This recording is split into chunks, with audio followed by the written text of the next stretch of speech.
nagkaroon pa nga tayo ng hearing sa international hearing about this. Correct. Sa court na kasi talaga naman sa Pilipinas yung kasi ang lapit sa atin, China nandun sa ito pabana pero it's hard to say pero we have to be careful be kasi careful, teka muna ha, oo, kasi oo. baka ma-cancel tayo. Oo nga, pero ako sinasabi ko lang yung sarili ko Okay, kasi this is just your opinion. my opinion Okay. and also what I hear Yes. sa mga tao dun mismo. Oo Diba? nga.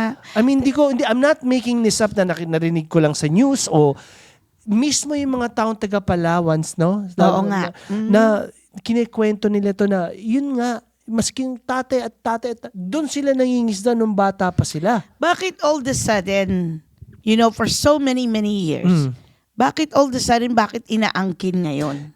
Yun nga ang sinasabi ng China, Yes. again, may marami naman akong friends sa mga Chinese, di ba? Yes. Oo. Na nung unang panahon daw, kasama daw yun sa territorial ng China, South China Sea na tinatawag. Okay. May mga lines yan Okay. nautical lines yan. Pero Yeah.